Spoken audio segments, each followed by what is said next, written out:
Hi friends, welcome to my channel.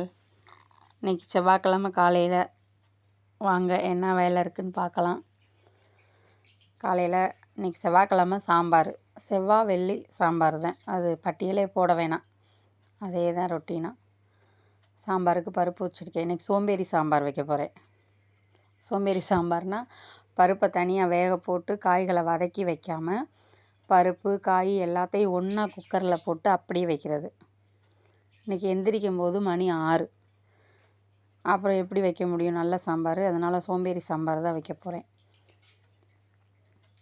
பருப்பு குக்கரில் கழுவி வச்சுருக்கேன் அடுப்பில். அதுக்கு காய்கறிகளை கட் பண்ணி வச்சுருவோம். முள்ளங்கி, சொரக்காய் ஒரு கொஞ்சம் இருந்துச்சு, அந்த சொரக்காவையும் போட்டு கேரட்டு, கத்தரிக்காய்,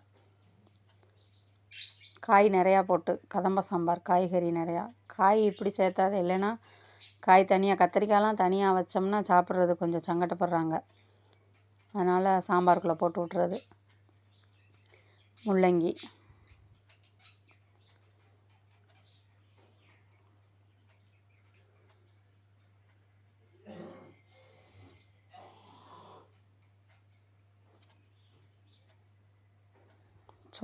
சொரக்காய், முள்ளங்கி, கத்தரிக்காய், கேரட்டு போட்ட சாம்பார் இன்றைக்கி.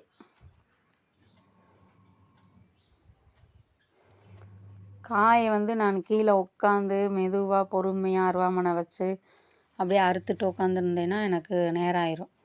அதனால் எப்படி அவசரமாக இருந்தாலும் சரி, ரிலாக்ஸாக இருந்தாலும் சரி, அந்த அடுப்பு மேடையில் நின்னேவும் அந்த சின்ன அருவாமனை அதை வச்சேவும் அப்படியே அங்கனே கட் பண்ணி அங்கனே போட்டுறது. அதுதான் நம்மளுக்கு ஈஸியாக இருக்குது வேலை செய்கிறதுக்கு. சின்னதாக ஒரு தக்காளி போட்டாச்சு. சின்ன வெங்காயத்தை அப்படியே முழுசாக அப்படியே உரித்து மட்டும் தண்ணியில் போட்டு அலசி அப்படியே போட்டுருவேன். அதான் இன்றைக்கி எந்த காயுமே வதக்கலையே, அப்படியே தானே போடுறோம்.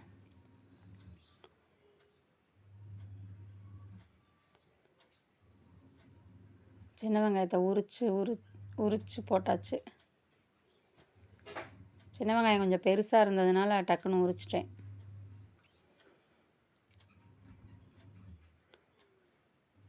எதையும் உரித்து ஃப்ரிட்ஜுக்குள்ளே முதலே வச்சுக்குருவோம் அப்படின்லாம் வைக்க மாட்டேன்.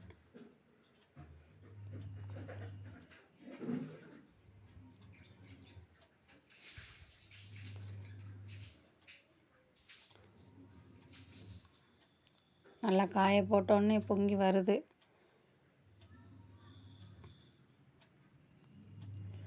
பருப்பு காய் எல்லாம் ஒன்றா போட்டு வைக்கிறது அதுவும் நல்லா தான் இருக்கும் சாம்பார். பருப்பும் வெந்துடும், காயும் நல்லா வெந்துடும். பெருங்காயப்பொடி, மஞ்சப்பொடி, சாம்பார் பொடி, கடை சாம்பார் பொடி தான். கொஞ்சமாக எண்ணெய், நல்லா கொதிக்கட்டும்.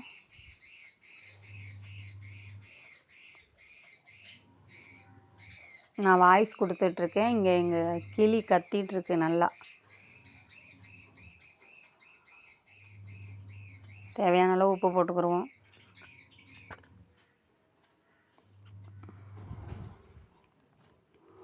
கிளி நல்ல கிளி, நைட்டுக்கெல்லாம் பேசாமல் தூங்கும், பகலைக்கு நல்லா கத்தும். விசில் போட்டு விட்டாச்சு. அவரைக்காய் தான் இன்றைக்கி பொரியல். சாம்பார் வச்சு அவரைக்காய் பொரியல். இந்த பக்கம் அடுப்பில் சோறு வெந்துக்கிட்டு இருக்கு.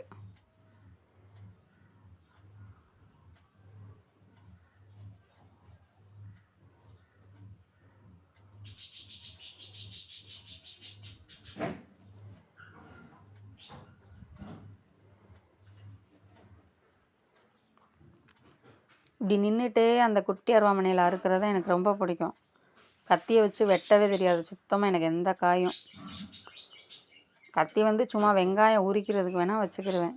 காயெல்லாம் எனக்கு வெட்டணும் அப்படின்னா இந்த அருவாமனை தான் எனக்கு வேணும். அது இந்த சின்ன அருவாமனைனா இங்கே நின்றுட்டே நான் பாட்டுக்கு அறுத்துக்கிடுவேன். விசில் வந்துருச்சு, 3 விசில் வந்துருச்சு.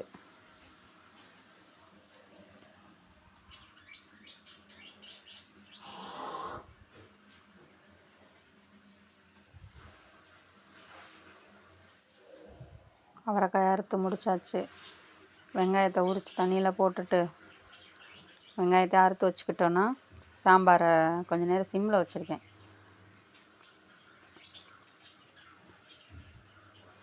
சாம்பார் இறக்கி வச்சுட்டு அவரைக்காய்க்கு ஒரு சட்டியை வச்சாச்சு.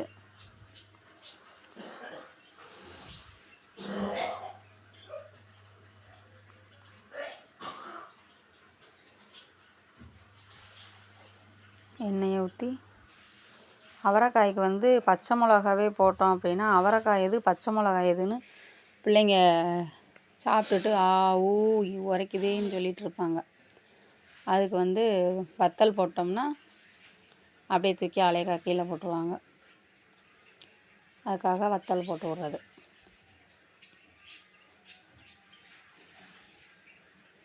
எண்ணெய் காஞ்சிட்ருக்கு.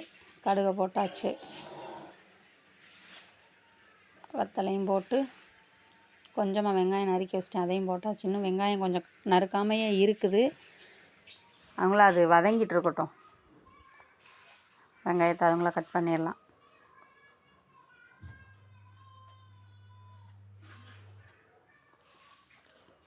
இருக்க வெங்காயத்தை பூரா கட் பண்ணி போட்டாச்சு.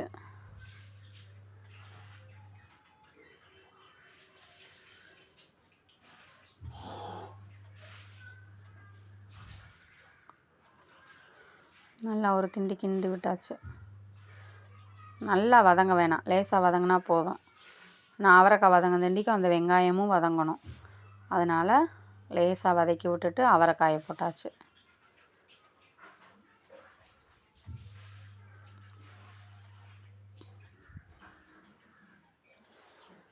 உப்பு போட்டுக்கலாம்.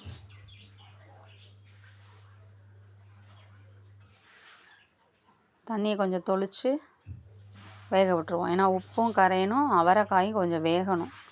தண்ணி ஊற்றாமல் விட்டோம்னா உப்பு கரையாது. துளுப்பு இருக்குது, இருந்தாலும் அவரைக்காய்க்கு தண்ணி தொளிச்சு தானே வேக வைக்கிறோம், அதனால் கல் உப்பே போட்டேன். சோறும் வெந்துருச்சு.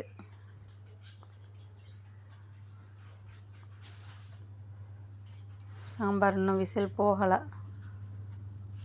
விசில்னு வந்துட்டு தான் இருக்குது. தம் போகிற வரைக்கும் அப்படியே இருக்கட்டும்.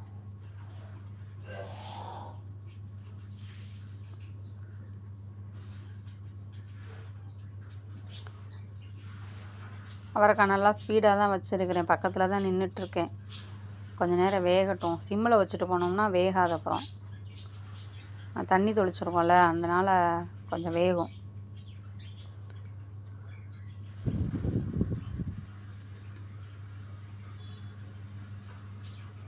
தண்ணியெல்லாம் நல்லா வற்றிருச்சு.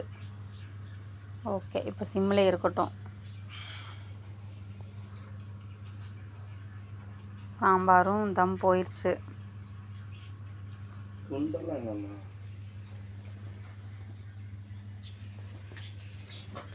சோம்பேறி சாம்பார் ரெடி ஆயிடுச்சு.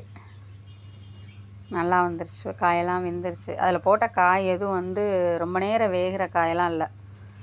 முள்ளங்கி சீக்கிரம் வந்துடும், கேரட்டு, சொரக்காய் அதெல்லாம் சீக்கிரமாக வெந்துடுற காய் தானே போட்டோம், அதனால் ஒன்றும் பிரச்சனை இல்லை. இந்த பக்கம் சாதத்தை வடித்து விட்டாச்சு. சாம்பாரை தூக்கி இந்த பக்கம் வச்சுட்டு அவரைக்காய் அங்கே சிம்மில் இருக்குது. அவரைக்காய்க்கு ஸ்பெஷலாக ஒன்று நாங்கள் செய்வோம். எப்படின்னா தேங்காய் சில்லெல்லாம் போட மாட்டோம்.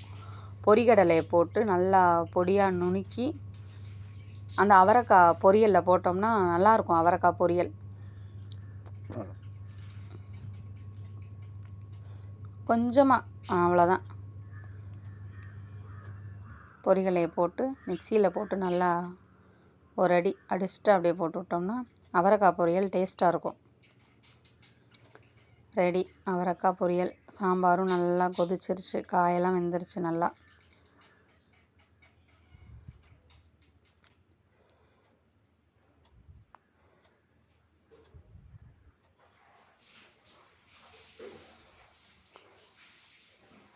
போதும், அவரைக்காயை இறக்கிடுவோம்.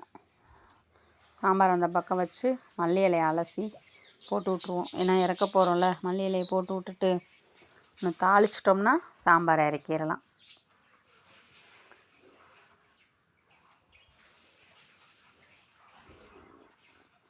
சாம்பார் அமர்த்தி விட்டுட்டேன்.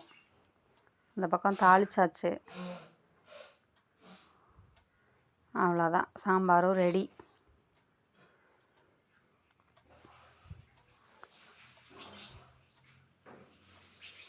காலையில் தோசைக்கும் இந்த சாம்பார் தான்.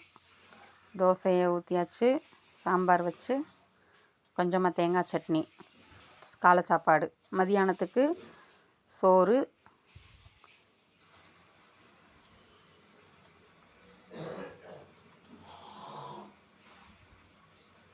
சாம்பாரை ஊற்றி அவரைக்காய் வச்சு பிள்ளைங்களையும் கிளப்பி விட்டாச்சு. இனி அடுத்து நம்மளும் கடைக்கு கிளம்பலாம். வாங்க ஃப்ரெண்ட்ஸ், பாய். ஓகே, பிள்ளைங்க சாப்பிட்டாங்க. ஆளுக்கு 2 தோசை. பாய்.